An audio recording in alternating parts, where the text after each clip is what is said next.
बंधन small cap fund में ये सोच के एसआईपी मत करना कि पिछले 3 साल में 32% का रिटर्न मिला है, पिछले 5 साल में 25% का रिटर्न मिला है, तो अगले भी 3 साल में 32% का रिटर्न मिलेगा।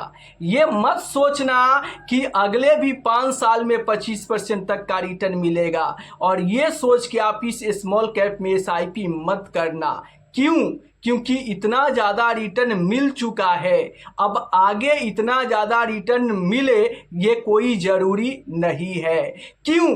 क्योंकि आप याद करो वो दिन, अगर मैं टाटा स्मॉल कैप फंड की बात करूं तो टाटा स्मॉल कैप फंड एक एक साल में 40% तक का तगड़ा रिटर्न बनाकर देता था, और आज अगर मैं टाटा स्मॉल कैप फंड का देखोगे तो सबसे ज़्यादा इन्वेस्टर को नुकसान टाटा स्मॉल कैप फंड ही दे रहा है। तो आप सोचो कि जो investor Tata small cap fund की एक साल का 40% का रिटर्न देखकर और एसआईपी शुरू किया होगा कि मुझे भी आगे 40% तक का रिटर्न मिलेगा, उनको तो भारी लॉस हो रहा होगा, क्योंकि अभी टाटा स्मॉल कैप फंड ने पिछले एक साल में सबसे ज्यादा इन्वेस्टर को नुकसान दिया है। जी हाँ, -9% का निगेटिव रिटर्न बनाकर दिया है। रिटर्न तो दूर की बात, उल्टा भारी लॉस दिया है। तो ये गलती आप मत करना कि आप ये मत सोचना कि पिछले 3 साल 5 साल में तगड़ा रिटर्न मिल चुका है तो अगले 3 साल और अगले 5 साल में भी तगड़ा रिटर्न मिलेगा।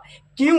क्योंकि आप याद करो एसबीआई स्मॉल कैप फंड को, ये फंड एक दिन टॉप पर हुआ करता था और तगड़ा रिटर्न बनाकर इन्वेस्टर को दे रहा था, लेकिन अभी आप देखोगे तो एसबीआई स्मॉल कैप फंड लगातार 3 साल 5 साल से अंडर परफॉर्मेंस कर रहा है। जी हाँ, 2022 से ही एसबीआई स्मॉल कैप फंड में रिटर्न तगड़ा देखने को नहीं मिल रहा है।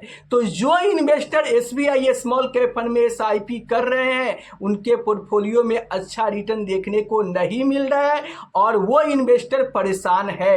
अब सोचो कि एक दिन SBI small cap fund top पर हुआ करता था, Nippon India small cap fund को रिटर्न के मामले में टक्कर देता था, और आज अंडर परफॉर्मेंस कर रहा है, बेहतर रिटर्न बनाकर नहीं दे रहा है। जो भी investor SBI small cap fund में एसआईपी कर रहे हैं वो परेशान है।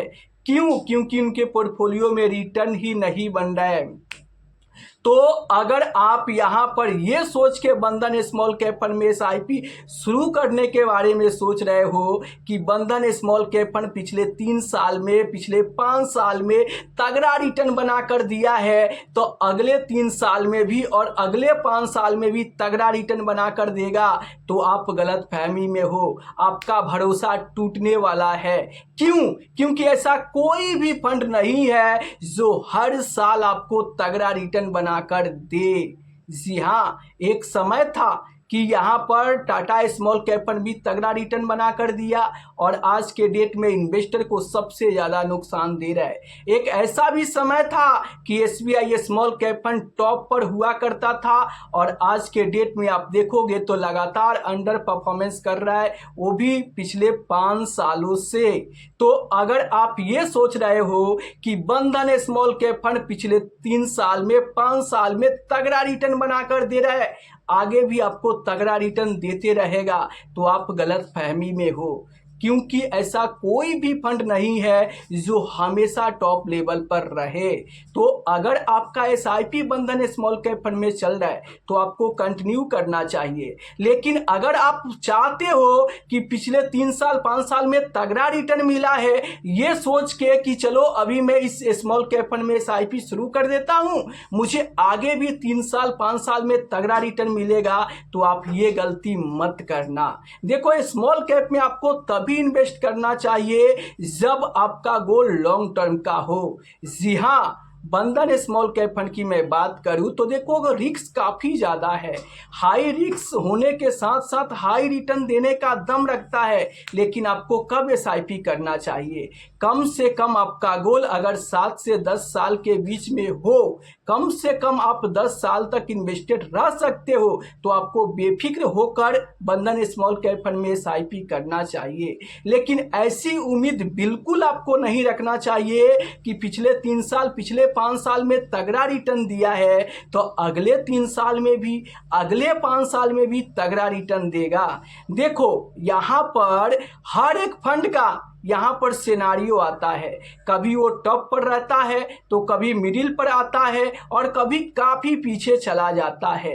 लेकिन इसी के बीच अगर आप किसी भी फंड में लंबे समय तक बने रहते हो, अब ये लंबा समय कितना होना चाहिए, कम से कम अगर आप लगातार किसी भी स्मॉल कैप में 10 साल भी बने रहते हो तो वो फंड आपको बेहतर रिटर्न बनाकर देने का दम रखता है। मान लो कि यहाँ पर 3 साल 5 साल में अच्छा रिटर्न दिया, फिर आगे चल के हो सके 1 साल 2 साल उसका रिटर्न स्लो देखने को मिले, फिर उसके अगले 2 साल तक हो सके कि थोड़ा स्लो डाउन चले, उसके आगे हो सके कि फिर बेहतर रिटर्न बनाकर दे।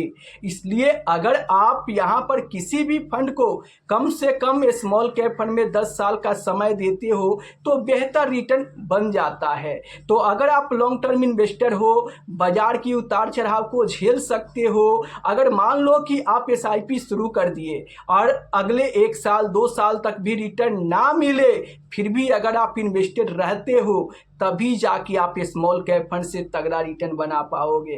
क्यों? क्योंकि बहुत सारे लोग यही गलती कर रहे हैं, स्मॉल कैप से 6 महीने 1 साल में तगड़ा रिटर्न खोज रहे हैं, जो कि पॉसिबल नहीं है।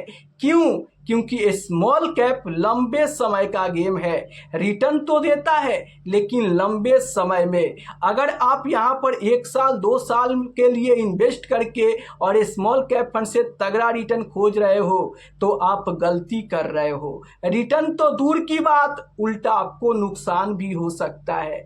क्यों? क्योंकि अभी आप देखो पिछले 1.5 साल से 2 साल से स्मॉल कैप में कुछ भी रिटर्न नहीं बना है। तो इसीलिए मैं बोलता हूं कि शॉर्ट टर्म नहीं बल्कि लॉन्ग टर्म। अब लॉन्ग टर्म कितना होना चाहिए, कम से कम 7 से 10 साल का समय है तो आप यहां पर SIP कंटिन्यू करोगे और SIP के साथ साथ हर गिरावट पे थोड़ा टॉपअप करोगे, थोड़ा लमसम करोगे तो आप 10 साल में स्मॉल कैप फंड से अच्छा खासा फंड बना सकते हो। लेकिन आपको SIP हमेशा कंटिन्यू रखना पड़ेगा और याद रखना पड़ेगा कि स्मॉल कैप कोई बैंक FD नहीं है कि आपको हर साल तगड़ा रिटर्न बना कर देगा। किसी साल ये आपको नुकसान देगा तो किसी साल निगेटिव में रिटर्न बना कर देगा, किसी साल तो आपको यहाँ पर 0 रिटर्न भी बना कर देगा और किसी साल तगड़ा रिटर्न बना कर देगा।